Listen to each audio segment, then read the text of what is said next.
In the unforgiving skies of World War II, a bomber was only as strong as its formation. Bristling with an array of 50-caliber machine guns, the B-17 Flying Fortress was designed on a bold premise. It could fly deep into enemy territory and defend itself without fighter escorts. However, this theory soon collided with the brutal reality of the air war over Europe, sparking a desperate and rapid evolution of defensive tactics that would ultimately shape the conflict's outcome. If you want to discover the untold stories of World War II aviation, don't forget to subscribe and hit the notification bell so you don't miss our next deep dive into history. The U.S. Army Air Forces began its daylight precision bombing campaign in Europe on August 17, 1942, when 12 B-17s struck a rail yard in France. These early missions were small, designed to ease crews into combat, and they faced relatively light resistance. This gave a false and dangerous impression that the B-17's defensive firepower was sufficient on its own. Early formations were loose V or echelon shapes adapted from pre-war doctrine, which prioritized ease of navigation and collision avoidance over defense. With wide spacing between bombers, the formations couldn't create an effective field of interlocking defensive fire. This left them dangerously vulnerable to coordinated attacks from the German Luftwaffe. The weakness of this doctrine became painfully clear as raid sizes increased.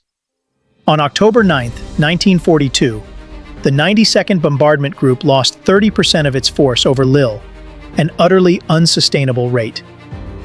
The experience proved that B-17s could not survive without tighter, mutually supporting formations. As the American bombing raids grew, German defenses adapted swiftly. Squadrons of Bf-19s and Fw-19s coordinated mass attacks that overwhelmed the B-17's loose formations. Simply increasing the number of bombers was not the answer.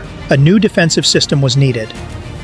The solution was the combat box, a revolutionary formation that placed 18 B-17s in a tightly packed, three-tiered structure.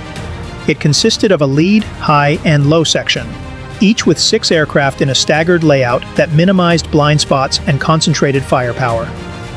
A single combat box could create an interlocking field of fire from approximately 450 heavy machine guns. Despite this innovation, the bombers remained unescorted on deep raids into Germany. On August 17, 1943, during the infamous Schweinfurt-Regensburg mission, a force of 376 B-17 faced massed Luftwaffe attacks.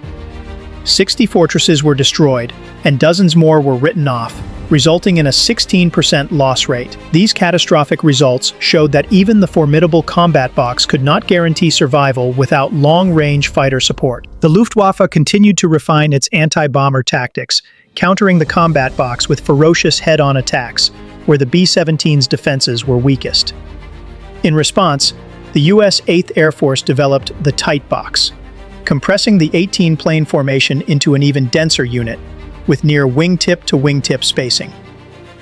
Multiple combat boxes were then combined into massive combat wings of up to 63 bombers, boasting over 600 guns.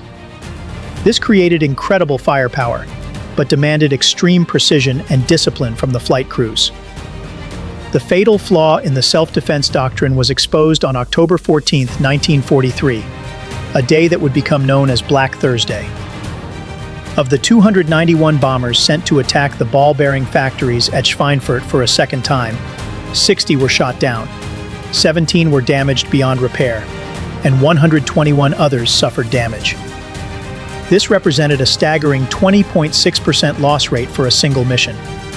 The disaster forced an immediate halt to all unescorted deep penetration raids. The limit of the self-defending bomber had been reached. The devastating losses of 1943 forced a fundamental shift in American air strategy, led by Generals Carl Spaatz and Jimmy Doolittle.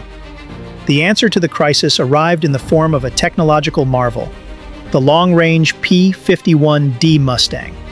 Equipped with drop tanks, the Mustang had the range to escort bombers all the way to their targets and back. Doolittle issued a groundbreaking order to his fighter pilots. They were to aggressively hunt down and destroy the Luftwaffe, rather than simply staying close to the bombers. With P-47s and P-38s providing extended range support, the fighter escort became the bomber's primary defense. This change allowed the bomber formations to loosen, reducing the risk of mid-air collisions and easing the immense strain on flight crews. The combat box remained, but its primary purpose shifted from defense to maintaining cohesion for accurate bombing. As raids grew to over 1,000 bombers, the sheer numbers, combined with their fighter protection, effectively overwhelmed German defenses. Losses plummeted from the 20.6% of Black Thursday to just 3.6% by early 1944. By the end of 1944, the Allies had achieved complete air supremacy over Germany. The story of the B-17's defensive evolution is a powerful case study in military adaptation, transforming a rigid and flawed doctrine through tactical innovation and groundbreaking technology. The B-17, conceived as a self-sufficient fortress, ultimately secured victory by embracing its dependence on fighter escorts.